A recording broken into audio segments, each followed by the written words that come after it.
Hello friends, कैसे हैं आप सब? बढ़िया। चलिए फ्रेंड्स, आज हम पढ़ने जा रहे हैं एक नया टॉपिक। काफी इंपॉर्टेंट टॉपिक है।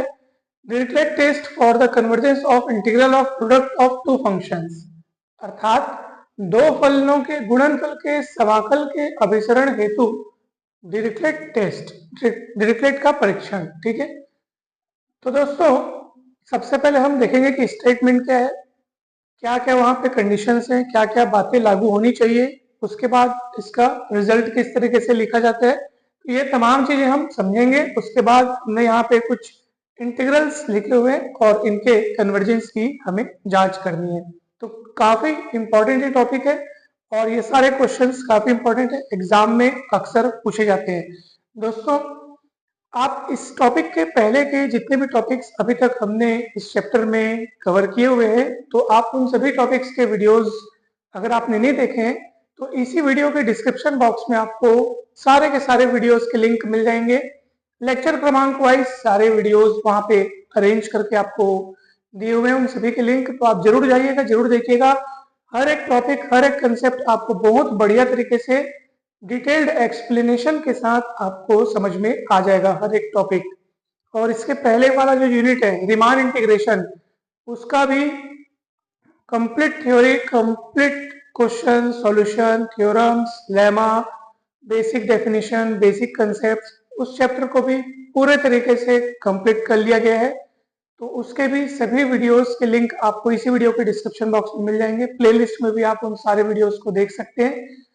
तो दोस्तों जरूर जरूर देखिएगा, आपको पूरा कंसेप्ट क्लियर हो जाएगा। चैनल पर नए हैं तो सब्सक्राइब जरूर कर लीजिए, ये चैनल आपको बहुत काम आएगा मैथ्स मैथ्स में ग्रेजुएशन के सारे सेमेस्टर्स के लिए, साथ ही साथ आगे के कॉम्पिटिटिव एग्जाम्स के लिए भी आपको इस चैनल से बहुत मदद मिलेगी। तो दोस्तों अब चलिए चलते हैं डिरिचलेट टेस्ट। पहले उसका स्टेटमेंट देखते हैं, उसके बाद इन दिए हुए इंटीग्रल्स के कन्वर्जेंस की जांच करेंगे। तो दोस्तों यहाँ पर स्टेटमेंट में यहाँ पे लिखा हुआ है कि यदि फंक्शन एफ एक्स जो है, ठीक है, वो इस इंटरवल ए से अनंत में बाउंडेड और मोनोटोनिक हो। ठीक है, इस इंटरवल में फंक्शन क्या हो? बाउंडेड और मोनोटोनिक। ठीक दोस्तों, ये इंटरवल किस तरीके से लिखा हुआ है? देखो, ए के तरफ से क्लोज्ड है ना भाई, अर्थात इस इंटरवल में क्या है? ए शामिल है। ठीक है, ए शामिल है और ए से बड़े सारे रियल नंबर्स शामिल है। इन्फिनिटी की तरफ से ये ओपन है, क्योंकि इन्फिनिटी जो है वो रियल नंबर्स के सेट में शामिल नहीं है, इसलिए इसको इस तरह से लिखा गया है। यानी कि अगर आप कहेंगे कि सर इस इंटरवल में कौन सी संख्याएं हैं, तो हम कहेंगे कि इस इंटरवल में ए तथा ए से बड़ी सभी रियल नंबर्स इसमें शामिल है। ठीक है, ए की तरफ से क्लोज है इसलिए ए भी इसमें शामिल है और ए से बड़े सारे रियल नंबर्स वो भी इसमें शामिल है। और इस इंटरवल में फंक्शन कैसा है? बाउंडेड और मोनोटोनिक हो।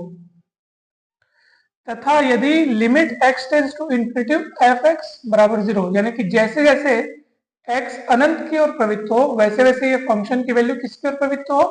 0 की ओर प्रवृत्त हो। ठीक है, जैसे जैसे x अनंत की ओर बढ़े वैसे वैसे फंक्शन की जो वैल्यू है वो 0 की ओर बढ़े, यानी कि limit x tends to infinity f x equal 0 हो। यानी कि ये एफ एक्स के लिए शर्तें हो गई कि एफ एक्स को इस इंटरवल में बाउंडेड हो, मोनोटोनिक हो और उसका limit x tends to infinity f x क्या हो? 0 हो। अब देखते हैं फाई एक्स के लिए क्या क्या शर्त है। तो यहाँ पे लिखा हुआ है और यदि mod of integration a to x phi x D x, ये जो है वो x के सभी फाइनाइट वैल्यूज के लिए बाउंडेड हो। ठीक है, यानी ये बाउंडेड होना चाहिए for all real x greater than और इक्वल टू ए। ठीक है, ए से बराबर या ए से बड़े सभी रियल नंबर्स के लिए ये जो है वो क्या होना चाहिए? बाउंडेड होना चाहिए। ठीक है, for all finite values of X या for all real X greater than और इक्वल टू ए के लिए ये पूरा का पूरा क्या होना चाहिए? बाउंडेड होना चाहिए। तब integration a to infinity f x phi x D x, यानी ये पूरा इंटीग्रेशन जो है, ठीक है, ये पूरा इंटीग्रल जो है वो क्या होगा? फिर कन्वर्जेंट होगा। तो दोस्तों यहाँ पे आपने स्टेटमेंट में देखा कि एफ एक्स के लिए क्या क्या शर्तें हैं। एफ एक्स को इस इंटरवल में बाउंडेड और मोनोटोनिक होना चाहिए तथा उसका एक्स टेंस टू इन्फिनिटी पर उस फंक्शन का जो लिमिट है वो क्या होना चाहिए? 0 होना चाहिए।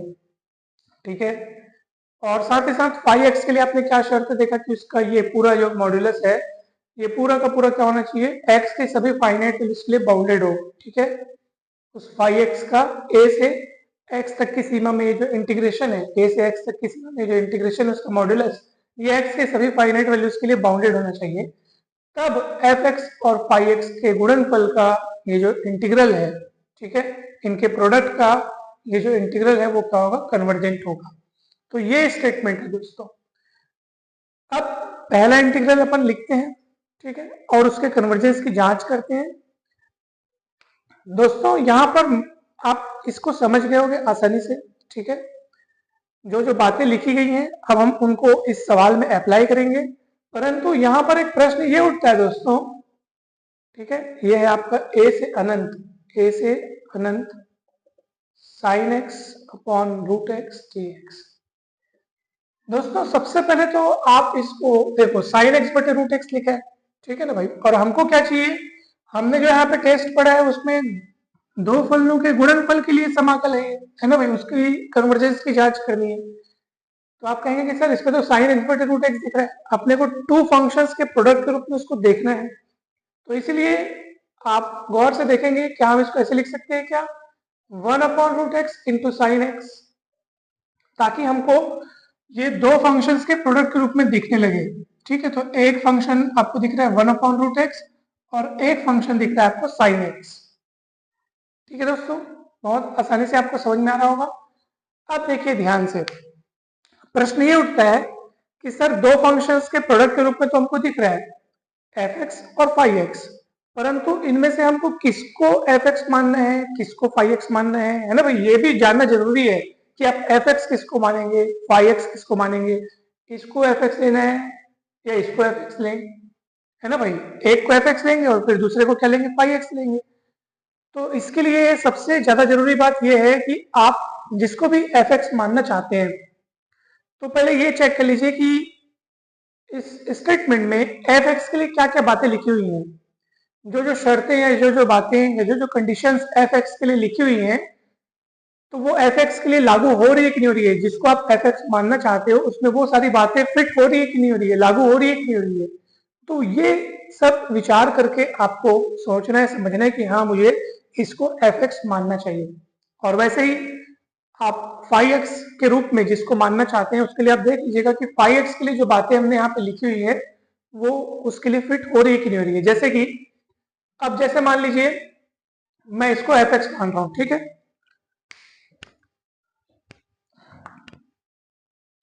मान लीजिए मैं इसको एफ एक्स माना है ना भाई, अपन लिखते हैं माना f x is equals to 1/√x, ठीक है, और फाई एक्स के रूप में हमने किसको मान लिया, साइन एक्स को मान लिया। मुझे एक बार ये कंफर्म करना है कि मैंने इसको सही तरीके से माना है कि नहीं माना है।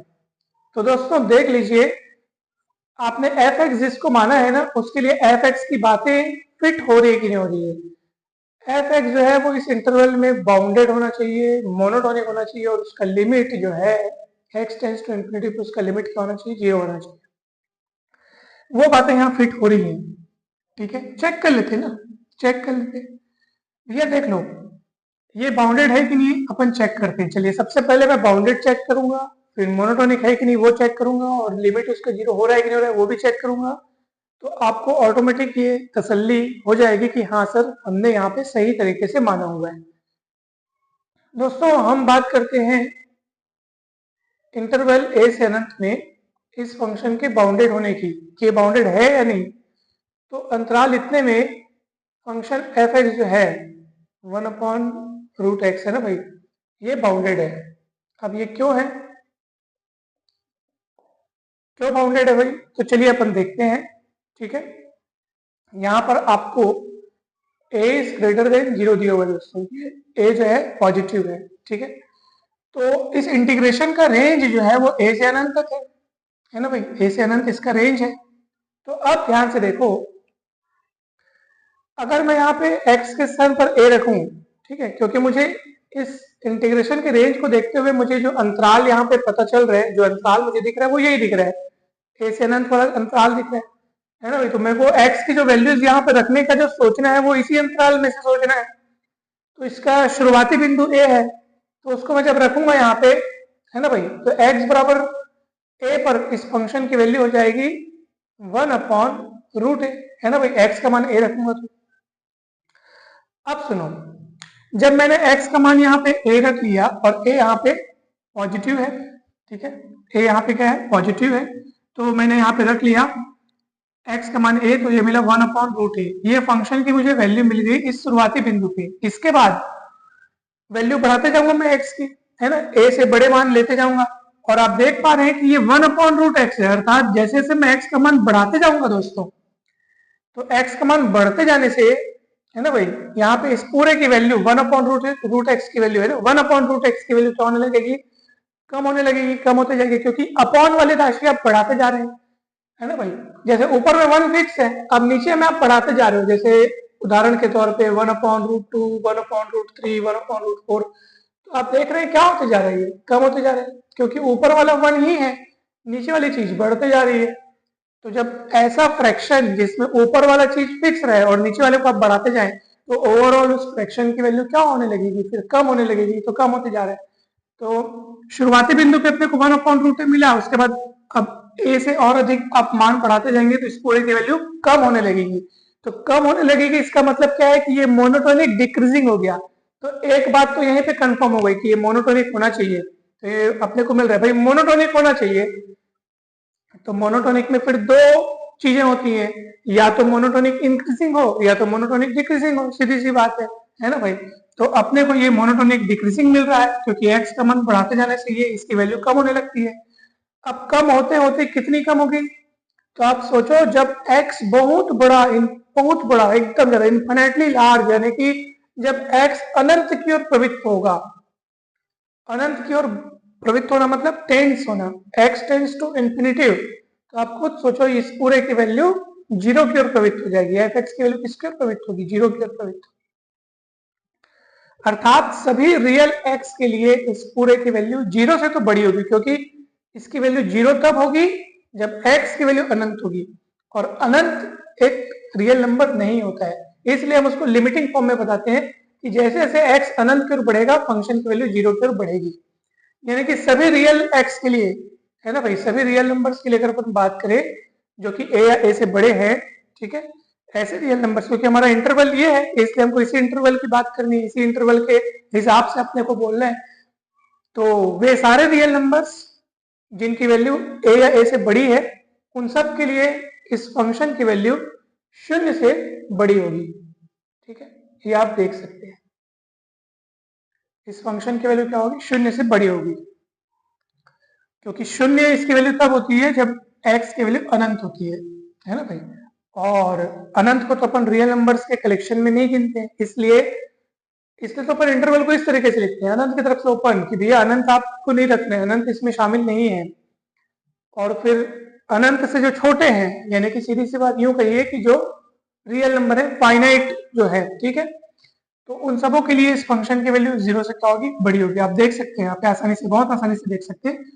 हाँ, इतना सच है कि a रखने पर 1/√a मिलेगा, फिर x का मान जब आप a से बढ़ाते जाएंगे तो इसकी वैल्यू कम होने लगेगी, कम होने लगेगी, कम होने लगेगी, एकदम छोटी छोटी, एकदम छोटी होती आएगी, बहुत कम, एकदम छोटी होती जाएगी, और लेकिन कुल मिला के वो 0 से बड़ी ही रहेगी। तो इतनी जानकारियों के पश्चात ये निष्कर्ष निकल के आता है, ये कंक्लूजन यहाँ से निकलता है कि सर ये फंक्शन बाउंडेड है। आप देख सकते हैं भाई, सीधी सी बात है, आपको यहाँ पे दिख रहा होगा कि ये सर इसका क्या है, ये इसका लोअर बाउंड है और ये इसका अपर बाउंड है। तो यदि किसी फंक्शंस के लिए लोअर बाउंड और अपर बाउंड दोनों का अस्तित्व हो, तो ऐसी स्थिति में वो फंक्शन बाउंडेड होता है। तो यहाँ पे साफ साफ पता चल रहा है कि फंक्शन बाउंडेड है। तो बाउंडेड है ये भी अपने को पता चल गया, और मोनोटोनिक डिक्रीजिंग है ये भी अपने को पता चल गया, क्योंकि x का मान बढ़ाते जाने से इस पूरे फंक्शन की वैल्यू क्या होती जा रही है, कम होती जा रही है। तो ये दोनों चीजें होंगी। साथ ही साथ आप ये भी देख लो, ठीक है ना भाई, आप ये भी देख लो कि limit x tends to infinity f(x) बराबर 0 हो रहा है कि नहीं हो रहा है, चेक करते हैं। चलिए, limit x tends to infinity f(x), तो limit x tends to infinity f(x) मतलब 1/√x, जो कि x टेंड्स टू इन्फिनिटी करने से इस पूरे की वैल्यू 0 हो जाएगी, क्योंकि जैसे से x अनंत की ओर प्रवृत्त होगा वैसे वैसे 1/√x 0 की ओर प्रवृत्त होगा, तो इसका लिमिट 0 हो जाएगा दोस्तों। या आप सरल शब्दों में ऐसे समझ सकते हो कि सर x के स्थान पर यदि अपन अनंत रखेंगे तो 1/√∞, और 1/√∞ यानी क्या होता है 0। ठीक है, तो f(x) के लिए अपने को ये वाली शर्त भी पूरी होते हुए दिख गई। f(x) बाउंडेड भी है, आप देख सकते हैं f(x) की वैल्यू 0 से बड़ी और 1/√a से छोटी है बराबर, है ना भाई। तो इस तरीके से f(x) बाउंडेड भी हो गया, मोनोटोनिक डिक्रीजिंग भी हो गया, और x टेंड्स टू इंफिनिटी पे इस फंक्शन की लिमिट में अपने को 0 भी मिल गई, है ना भाई। कितना बढ़िया है, सारी बातें फुलफिल हो गई, सारी बातें लागू हो गई f(x) के लिए। अब phi(x) के लिए क्या शर्त है उसको अपन चेक कर लेते हैं। तो चलिए अब अपन phi(x) के लिए क्या बातें हैं उसके लिए अपन देख लेते हैं। तो यहां पे ये लिखा है कि भैया मॉडुलस ऑफ इंटीग्रेशन a से x phi(x) dx वो क्या होना चाहिए, x के सभी फाइनाइट वैल्यूज के लिए क्या हो, बाउंडेड हो। चलिए चेक कर लेते हैं।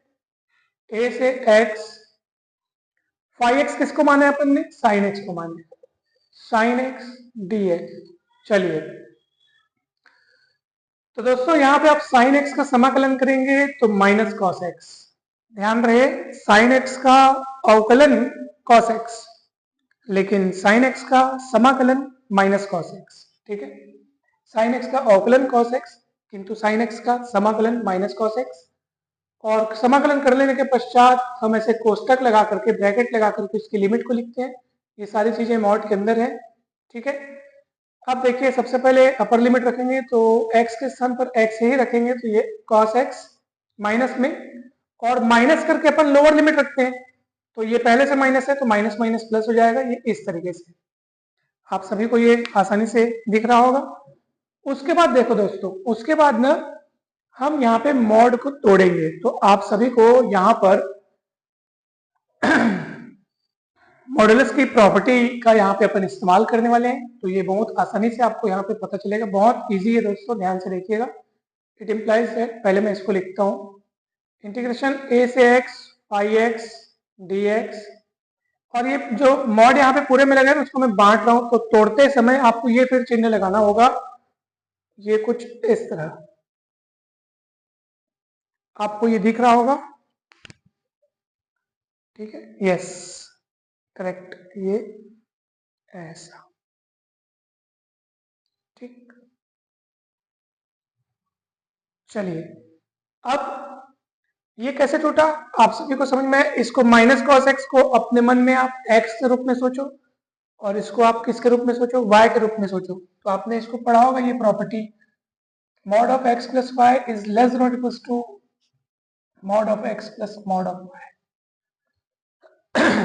तो माइनस कॉस एक्स को अपन ने x के रूप में सोचा और इसको y के रूप में सोच के इसको तोड़ दिया। अब देखो ये भी कोसाइन फंक्शन है, ठीक है, माइनस कॉस एक्स है, और वो क्या है कॉस ए है, मतलब दोनों में अपने को कोसाइन दिख रहा है, और जिसकी वैल्यू एक से ज्यादा हो ही नहीं सकती, एक से ज्यादा हो नहीं सकती, दोनों की दोनों है वो लेस देन और इक्वल्स टू 1 है, तो ये भी लेस देन और इक्वल्स टू 1, ये भी लेस देन और इक्वल्स टू 1, दोनों के बीच में प्लस है, अर्थात दोनों को टोटल करेंगे तो लेस देन और इक्वल्स टू 2 हो जाएगा, यानी कि इसकी वैल्यू इज लेस देन और इक्वल्स टू 2। ठीक है, आप चाहो तो इसको इस तरीके से लिख सकते हो कि भैया ये भी अपने पास लेस देन और इक्वल्स टू 1, ये भी अपने पास लेस देन और इक्वल्स टू 1, तो कुल मिला के देखा जाए,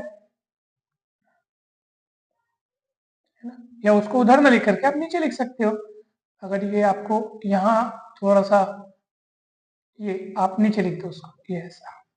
ठीक है, अब क्या होगा बताइए, ये ऐसा हो जाएगा और ये फिर क्या हो जाएगा 2 हो जाएगा, अर्थात यहाँ पे साफ साफ पता चल रहा है कि इस पूरे की वैल्यू 2 से छोटी या बराबर है, मतलब साफ साफ पता चल रहा है कि ये चीज बाउंडेड है। ठीक है, बाउंडेड दिखाने के लिए अपने को किसी फाइनाइट, कोई फाइनाइट ऐसा कोई राशि मिले, कोई फाइनाइट ऐसा रियल नंबर मिले जिससे कि आप इस पूरे की वैल्यू को लेस देन और इक्वल्स टू बता सके, तो अपने वो बता दिया है अपन ने, और इसलिए ये पूरा का पूरा क्या हो गया, बाउंडेड हो गया दोस्तों। तो इसके लिए अपने को ये बाउंडेड दिखाना था, वो भी हो गया। तो आप नीचे लिख सकते हैं कि अतः इंटीग्रेशन a से x phi(x) dx ये पूरा का पूरा क्या है, बाउंडेड है। तो सारी बातें अब हो चुकी हैं, f(x) के लिए जो जो सिद्ध करना था वो हो चुका है, phi(x) के लिए जो जो सिद्ध करना था वो हो चुका है, और ये भी क्लियर हो गया कि हाँ हमारा ऐसा मानना ही सही था, क्योंकि जो जो बातें जिन जिन के लिए हमने सोची हैं वो उनके लिए वो सत्य सही हो रही है, सही साबित हो रही है ना भाई। f(x) इसको माने हैं और वो पूरी बातें जो एफ एक्स के लिए लागू हो रही चाहिए वो हो रही है। मतलब ये हमारा इस तरीके से चुनना सही है। साइन एक्स, अपन फाइव एक्स को साइन एक्स माने, है ना भाई, साइन एक्स को फाइव एक्स माने, तो उसके लिए जो जो बातें होनी चाहिए वो हो रही हैं। तो इससे निष्कर्ष क्या मिलता है अपने को कि हाँ तब कितना जो है वो कन्वर्जेंट होगा। तो आप लास्ट में लिख सकते हैं कि अतः डिरिचलेट परीक्षण से, ठीक है, अतः डिरिचलेट परीक्षण से ये जो दिया हुआ इंटीग्रल है, इंटीग्रल ए से अनंत मतलब एफ एक्स फाइव एक्स यानी कि साइन एक्स बटे रूट एक्स डी एक्स, ये क्या होगा, कन्वर्जेंट होगा। ठीक है, डिरिचलेट टेस्ट से ये दिया हुआ इंटीग्रल क्या होगा दोस्तों, कन्वर्जेंट होगा। ठीक, तो कहीं पर भी कोई भी डाउट होगा तो जरूर पूछिएगा दोस्तों। ये पहला सवाल कंप्लीट हो गया। अब चलते हैं अपन आगे। तो देखते हैं अब दूसरा सवाल, बहुत ही इजी है, सरलता से बनेगा, बिल्कुल नहीं घबराना है।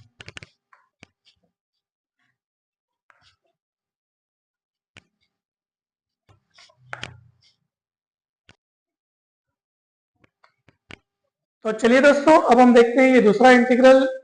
तो यहाँ पे लिखा हुआ है समाकलन 0 से अनंत sine x square D X.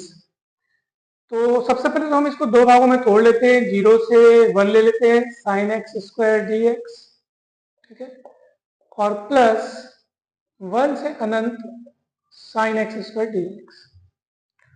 दोस्तों दो भागों में तोड़ने का कारण ये होता है कि भाई ऐसी स्थिति में हमको क्या होगा, अब हर इंटीग्रल पर हम अलग अलग तरीके से ध्यान देंगे। तो होगा क्या कि क्योंकि हमारे पास इसका कारण विस्तार से हमने पिछले वीडियोस में भी बहुत डिटेल में इस पर चर्चा की थी कि सर हम इसको दो भागों में तोड़ते क्यों हैं। तब भी हम लोग तोड़ लेते हैं, जबकि देखो एक तो ये अनंत आपको दिख रहा है ना भाई, तो ये आपका इंटीग्रल जो है फर्स्ट काइंड का इम्प्रॉपर इंटीग्रल है, साफ साफ पता चल रहा है। ठीक है, जीरो पे फंक्शन समस्या उत्पन्न नहीं कर रहा है, या यूं कहिए कि जीरो इस फंक्शन के लिए कोई समस्यात्मक पॉइंट नहीं है, या यूं कहिए कि जीरो पर ये फंक्शन जो है वो अनबाउंडेड नहीं हो रहा है। ठीक है, तो फिर भी हमको दो भागों में क्यों तोड़ना है दो भागों में। तो दोस्तों नहीं तोड़ोगे तो कोई दिक्कत नहीं है, आप बना सकते हो, परंतु तोड़ने का कारण क्या है, क्योंकि अक्सर हमारा सामना ऐसे फंक्शन से होता है जो जिनके लिए जीरो जो है वो प्रॉब्लमेटिक पॉइंट होता है, समस्यात्मक बिंदु होता है, अर्थात शून्य पर वो फंक्शन अनबाउंडेड होते हैं, जीरो पर वो इन्फिनाइट डिसकंटिन्यूटी रखते हैं। ऐसी स्थिति में अगर मान लीजिए ऊपर में अनंत है और नीचे में जीरो है, और जीरो भी अनंत तो समस्यात्मक बिंदु है ही, प्रॉब्लमेटिक पॉइंट है ही, और जीरो भी यदि प्रॉब्लमेटिक पॉइंट हो गया तो हम एक साथ दोनों पॉइंट्स के लिए तो बात नहीं कर सकते ना, इसलिए हमको दो भागों में तोड़ना होता है, और फिर हम एक समय पे एक इंटीग्रल पे ध्यान देते हैं, एक पॉइंट के कारण उस इंटीग्रल पर पूरी बात करती है। तो इसी कारण से ना हम उसको दो भागों में तोड़ लो, सबसे बढ़िया बेहतरी यही है कि दो भागों में तोड़ लो और फिर दोनों के लिए आप अलग अलग काम कर लो, तो क्या है समस्या बढ़ जाती है और आसानी से हल हो जाती है।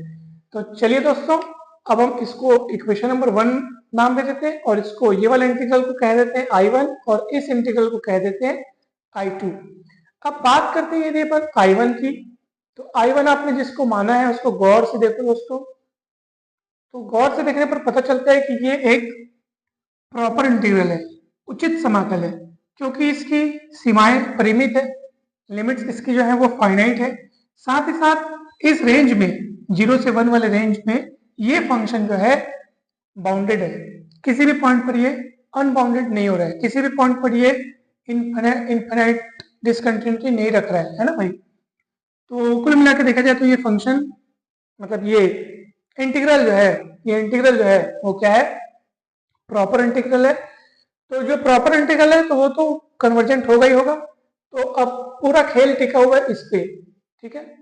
तो ये पूरी बात जो अभी हमने कही उसको आपको यहाँ पे लिखना है कि यह एक प्रॉपर इंटीग्रल है, अर्थात यह कन्वर्जेंट है, क्योंकि इसकी रेंज जो है, इंटीग्रेशन की रेंज वो फाइनाइट है और फंक्शन क्या है, बाउंडेड है। ठीक है, तो ये प्रॉपर इंटीग्रल है, अतः हमें पूरा खेल किस पर लगाना है, I2 पर लगाना है। ठीक है, तो 1 से अनंत sine x square D X. अब इस पर ध्यान दीजिए दोस्तों, और यहाँ पे अब आप बोलेंगे सर तो अगर अपने को डिरिचलेट टेस्ट लगाना है तो उसके लिए दो फंक्शन की जरूरत होती है। यहाँ पे तो साइन एक्स स्क्वायर बस दिख रहा है दूसरा फंक्शन, तो दूसरा फंक्शन आपको दिमाग लगा के लाना है दोस्तों। ये जो एक्स स्क्वायर है ना, उसी से आपको इशारा मिलेगा या ये क्लू मिलेगा कि आपको दूसरा फंक्शन के रूप में क्या होना चाहिए, क्योंकि आगे चल करके हमको इस फाइव एक्स के रूप में जो अपने को दिख रहा है उसका क्या करना पड़ता है, समाकलन करना पड़ता है। ठीक है, तो इस बात को आपको एकदम अच्छे से ध्यान देना है। और समाकलन करने के लिए अभी देखो आपका सामना हो रहा है एक्स स्क्वायर से। ठीक है, तो आगे चल करके जब जैसे एक्स स्क्वायर को अपन कोई दूसरा वेरिएबल मानते हैं, मान लो टी मानते हैं, तो एक्स स्क्वायर का अवकलन क्या होता है, 2x। तो 2x वहां उपलब्ध रहना चाहिए ताकि वो समाकलन सरलता से हो सके। तो 2x यहाँ उपलब्ध है ही नहीं, तो इसलिए दिमाग तो यही कह रहा है कि अब अपन क्या करने वाले पता है, 2x का मैं गुणा कर रहा हूँ और 2x का भाग कर रहा हूँ। तो 2x इंटू है ना भाई 1/2x into 2x two sine x square, इस तरीके से। तो इसको मानूंगा मैं एक फंक्शन और ये रहेगा दूसरा फंक्शन, ये रहेगा अपना क्या, इसको मान लेते हैं एफ एक्स और ये फाइव एक्स। तो इसका कारण आपको समझ में आ गया, समझ में आ गया होगा कि इसको क्यों माने अपन इसे। अभी और क्लियर हो जाएगा अगर आपको डाउट हो रहा होगा तो। एफ एक्स मान लिए 1/2x को और फाइव एक्स अपन किसको मान लिए 2x into sine x square को। चेक कर लीजिए फाइव एक्स बाउंडेड है कि नहीं है, मोनोटोनिक है कि नहीं है, x टेंस टू इन्फिनिटी पर उस फंक्शन की लिमिट 0 है कि नहीं, चेक कर लीजिए। तो हमारे पास यहाँ पे इंटीग्रेशन का रेंज 1 से अनंत है, अर्थात 1 या 1 से बड़े सभी रियल नंबर्स के लिए अगर अपन बात करें तो ये फंक्शन जो है उसकी वैल्यू क्या होने लगेगी, कम होने लगेगी जैसे जैसे आप x का मान बढ़ाते जाओगे। ठीक है, इस इंटरवल की अपन बात करें, 1 से अनंत वाली बात चल रही है यहाँ पे। ठीक है, तो अगर आप इस इंटरवल के हिसाब से अगर बात करें तो x की वैल्यू जब आप 1 से शुरू करते हुए आप बढ़ाते जाएंगे तो ये पूरा फंक्शन की वैल्यू क्या होने लगेगा, कम होने लगेगा, अर्थात मोनोटोनिक डिक्रीजिंग फंक्शन है ये। साथ ही साथ ये फंक्शन बाउंडेड भी है। कैसे है बाउंडेड, चलिए उस पर भी विचार करते हैं। जब आप शुरुआती बिंदु रखेंगे x के स्थान पर 1 रखेंगे तो 1/2 मिलेगा, तो मैं ये लिखता हूँ 1/2। ठीक है, ये x का मान 1 रखने पर इस फंक्शन की वैल्यू मिली है अपने को। ठीक, अब आप x का मान 1 तो रख दिए, अब 1 से और बड़े मान रखते जाएंगे तो ये पूरा का पूरा वैल्यू क्या होने लगेगा दोस्तों, 1/2x की वैल्यू के ऊपर बात करें तो इसकी वैल्यू कम होती जाएगी। जैसे अब देखो इस तरीके से x का मान 1 रख रहे हो तो 1/2 मिला है, x का मान और बढ़ाते जाओ, जैसे उदाहरण के लिए जैसे आप 2 3 4 रखते जा रहे हो तो 2 रखोगे तो 4 मिलेगा, है ना भाई। तो ये सब क्या होने लग रहा है, कम होने लग रहा है, यानी कि सारे मान कम होते जाएंगे। तो और कम होते होते कितना कम होंगे, तो जब आप x टेंस टू इंफिनिटी लगाओगे, यानी कि जब जैसे जैसे x अनंत की ओर प्रवृत्त होगा तो ये पूरा का पूरा मान जो है 1/2x जो है वो छोटा होते होते होते 0 की ओर प्रवृत्त होगा। ठीक है, तो इस चीज को याद रखना, यानी सभी रियल नंबर x के लिए अपन बात करें तो फंक्शन की वैल्यू 0 से बड़ी होगी और 1/2 से छोटी या बराबर होगी। इस तरह से ये फंक्शन अपने को बाउंडेड मिल गया। ठीक है, तो चलिए फंक्शन बाउंडेड हो गया, मोनोटोन डिक्रीजिंग है वो भी पता चल चुका है अपने को, और साथ ही साथ इसकी लिमिट चेक कर लेते हैं अपन। Limit x tends to infinity 1/2x, यानी कि एफ एक्स का जो ये जो वैल्यू है इसको अपन रखे हैं तो 1 अनंत करोगे सीधी सी बात है 0 हो जाएगा। तो ये भी चीज अपने को मिल गया। अब बात करते हैं 5x, जिसको आपने 5x माना है उसकी बात कर लेते हैं। तो चलिए देखते हैं।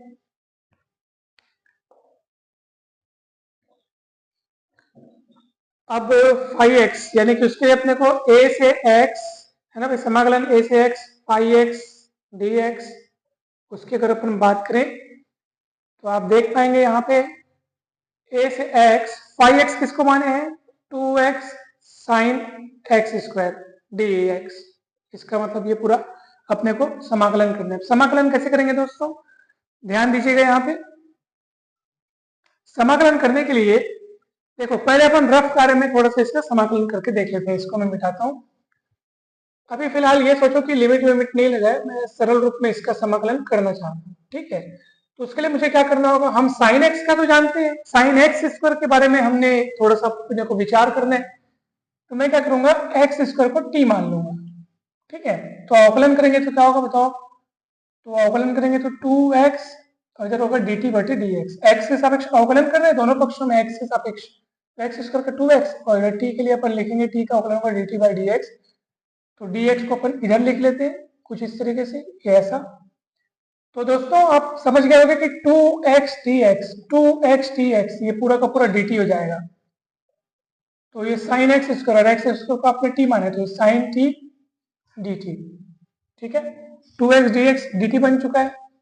साइन t का समाकलन होता है माइनस कॉस t, ठीक है। इसका मतलब माइनस कॉस, और t का मान किसको माने हो आपने, एक्स स्क्वायर, तो माइनस कॉस एक्स स्क्वायर। तो आप समझ गए होंगे कि इसका समाकलन हो जाएगा माइनस कॉस एक्स स्क्वायर, और फिर ब्रैकेट लगाएंगे, लिमिट लगाएंगे, मॉड लगाएंगे, लिमिट को रखेंगे upper limit minus lower limit. एक तो ये मैं पहले से माइनस है, और लोअर लिमिट लगाते समय हम लोग खुद माइनस लगाते हैं, तो माइनस माइनस प्लस हो जाएगा ये ऐसे, और इसका ये मॉड। अब मॉडुलस की प्रॉपर्टी से ये दो भागों में टूट जाएगा, ये ऐसा, ठीक है।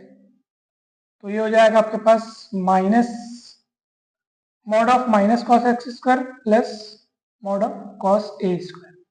जैसे पहले टूटा था वैसे ये भी टूट जाएगा, ठीक है। इसका मतलब ये होगा दोस्तों कि इस पूरे की वैल्यू अपने को फिर से यहाँ पे less than equals to 1 less than equals to 1 मिल करके ये टोटल कितना हो जाएगा दोस्तों, लेस देन इक्वल्स टू 2। तो यहाँ पे फिर से अपने को ये पूरा का पूरा क्या मिल रहा है, बाउंडेड मिल रहा है, ठीक है। अब जब ये बाउंडेड मिल रहा है मतलब ये वाली बात भी लागू हो गई, ये सारी बातें तो अपन ने चेक कर ही लिए थे। तो इससे क्या सिद्ध होता है कि हाँ ये दोनों के गुणनफल का ये जो इंटीग्रल है वो कन्वर्जेंट होगा, ठीक है। दोनों के गुणनफल का इंटीग्रल मतलब ये देखो, ये फलन ये और दूसरा ये, आखिर कुल मिलाकर के ये, तो ये क्या होगा, कन्वर्जेंट होगा, ठीक। तो ये I2 की बात चल रही थी, तो ये I2 अपने को कन्वर्जेंट मिल चुका है, और I1 तो पहले से कन्वर्जेंट था क्योंकि वो एक उचित समाकल है, ये एक प्रॉपर इंटीग्रल है, इसलिए वैसे ही कन्वर्जेंट हो गया। और इसकी अपने को जांच करनी पड़ी, और जांच करने पर ये पाया गया कि ये भी कन्वर्जेंट है। तो जब ये दोनों कन्वर्जेंट होंगे तो इन दोनों का योग अर्थात ये भी क्या होगा, कन्वर्जेंट होगा, और यही आपका दिया हुआ समाकल है प्रश्न में।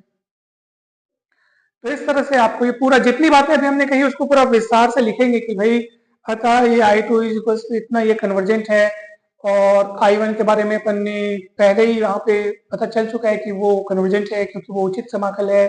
अतः इन दोनों का योग अर्थात I1 प्लस I2 ये भी क्या होगा, कन्वर्जेंट होगा। और I1 प्लस I2 कौन है, आपका दिया हुआ आपको प्रश्न में जो समाकल है वो है, अर्थात ये भी कन्वर्जेंट होगा। वो पूरा विस्तार से आप समझाते हुए उसको लिखेंगे, तब आपको अच्छे मार्क्स मिलेंगे, ठीक है। लिखने का तरीका कैसा होना चाहिए आप किताब से भी अच्छे से समझ सकते हैं। तो ये हो गया दोस्तों। अब तीसरा सवाल देखते हैं।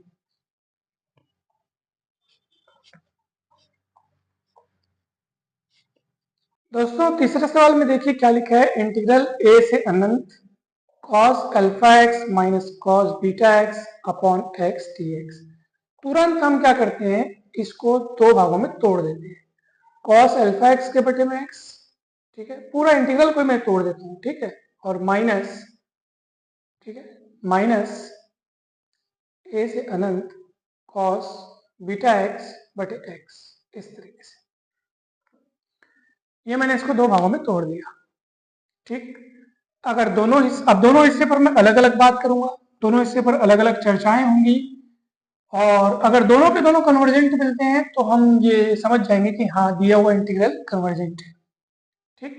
तो चलिए इसको मैं कह देता हूँ I1, और इस पे पहले मैं बात करता हूँ, ठीक है। I1 को मैंने ले लिया, a से अनंत cos alpha x upon x. दोस्तों मैं आपको हिंट देता हूँ, ये आप आगे बनाएंगे, आप खुद चेक कर सकते हैं मुझे क्या किसको कैसे मानना चाहिए। एफ एक्स मान लीजिए आप 1 अपॉन एक्स को, और फाइव एक्स मान लीजिए आप cos अल्फा एक्स को, ठीक है। आगे की कहानियां आप आसानी से आसानी से आप यहाँ पे लिख सकते हैं, इसको समझ सकते हैं कि आगे क्या होना चाहिए। एफ एक्स के लिए सारी बातें आप चेक कर सकते हैं, जैसे पिछले दो सवालों में हमने चेक की है। आप limit x tends to infinity इसकी वैल्यू निकालेंगे, 0 आ जाएगा। फाइव एक्स के लिए आप इस इंटीग्रल के मॉड्यूलस को चेक कर सकते हैं, बाउंडेड होगा, ऑब्वियस सी बात होगा। तो ये काम आप पूरा कीजिएगा, ठीक है। तो इस तरह से साफ साफ पता चल जाएगा कि ये कन्वर्जेंट है। और ये आखिर इसमें और इसमें फर्क क्या है, आप खुद देखो ना, ये अल्फा है ये बीटा है, और किस बात का फर्क है बताओ भला। तो यहाँ पे अल्फा लिखा है और ये बीटा लिखा है, उसके अतिरिक्त कुछ फर्क नहीं है, एकदम हूबहू है। तो जैसे आप ये चेक करेंगे तो ये कन्वर्जेंट तो होगा ही होगा, उसी तरह से ये भी कन्वर्जेंट हो जाएगा, फिर ये भी कन्वर्जेंट हो जाएगा, सीधी सी बात। क्योंकि आखिर इसी को तोड़ के आपने दो भागों में ऐसे लाया हुआ है।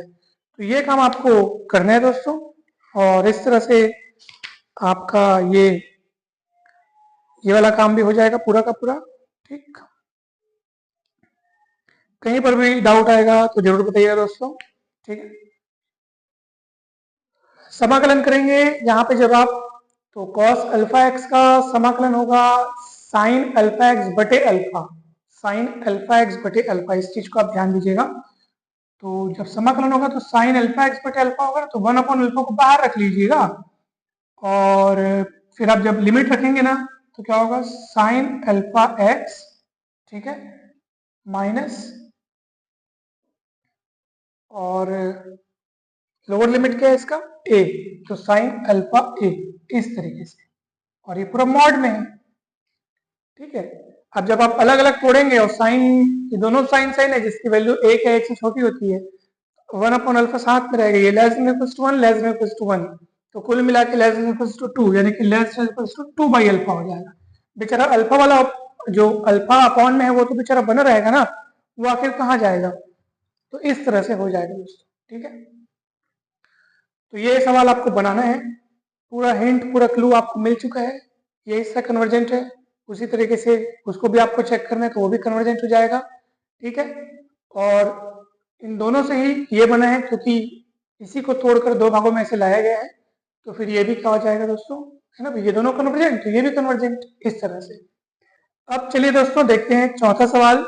यहाँ पे आपके पास इंटीग्रल लिखा है 0 से अनंत e की घात minus alpha x sign X बटे एक्स डी एक्स। सबसे पहले तो आप ये काम कीजिएगा कि इसको दो भागों में तोड़ लीजिएगा, 0 से ए ले लीजिएगा, ठीक है ना भाई, जहाँ ए क्या है, कोई फाइनाइट रियल नंबर है, ठीक है, जो कि 0 से बड़ा है ना भाई, यानी कि 0 और अनंत के बीच का कोई एक रियल नंबर ले लो आप, इस तरह से, और इसको आपने ऐसे दो भागों में तोड़ दिया। ठीक, अब दोनों भागों के लिए अपन अलग अलग चर्चाएं कर लेंगे, तो हमारा काम बड़ा आसानी से बन जाएगा। देखो, इसको आप I1 कह देना, इसको आप I2 कह देना। I1 को गौर से देखो तो ये एक प्रॉपर इंटीग्रल है। कैसा इंटीग्रल है, प्रॉपर, क्यों, समाकलन की सीमाएं जो है वो परिमित है, अर्थात फाइनाइट है, अर्थात निश्चित है, फिक्स है। ठीक है, अनंत कहीं नजर नहीं आ रहा है, साथ ही साथ ये फंक्शन जो है बेचारा वो बाउंडेड है। तो आप कहेंगे सर ये तो 0 पे गड़बड़ करेगा, नहीं करेगा दोस्तों, वास्तव में आप इसको ऐसा देखो, साइन एक्स बटे एक्स का आप लिमिटिंग वैल्यू निकालोगे एक्स टेंस टू 0 के, तो वास्तव में ये 1 होता है। कुल मिला के ये जो है, इसके लिए ये 0 जो है वो प्रॉब्लमेटिक पॉइंट नहीं है, तो ये प्रॉपर इंटीग्रल है, ओके है, अर्थात ये वाला कन्वर्जेंट है। तो बात आएगी अब इस पे, अब I2 पर पूरा जो आपको काम करना है। एक और बात, I2 वाला जो आप लेके आगे बढ़ेंगे उसको आप किस तरीके से लिखिएगा, इस तरीके से, e की घात माइनस अल्फा एक्स को आप नीचे बैठा लीजिए इस तरह, और ये साइन एक्स, तो इसको आप मान लो एफ एक्स, और इसको मान लो आप, यानी साइन एक्स को क्या मान लो आप, पाई एक्स मान लो। अब आप आगे का कहानी इस तरीके से आप देखते जाइएगा कि क्या क्या हो रहा है कि नहीं हो रहा, आपको सब चीज आसानी से आप समझ में आ जाएगा। तो ये बढ़ेंगे आप आगे तो ये भी क्या मिलेगा आपको, पूरा कन्वर्जेंट मिलेगा। अब ये कन्वर्जेंट और ये तो प्रॉपर इंटीग्रल है, तो ये कन्वर्जेंट है ही है, तो कन्वर्जेंट प्लस कन्वर्जेंट मिलकर के ये भी कन्वर्जेंट सिद्ध हो जाएगा दोस्तों। ठीक, तो मुझे पूरी उम्मीद है कि आप आसानी से समझ गए होंगे, आसानी से बना लेंगे। तो ये पूरा आप कंप्लीट कीजिएगा दोस्तों। वीडियो अच्छा लगा हो तो जरूर लाइक करें, चैनल को सब्सक्राइब कर वीडियो को शेयर करें, और दोस्तों जल्द ही मिलते हैं नेक्स्ट वीडियो में, और आप सभी को बहुत बहुत धन्यवाद।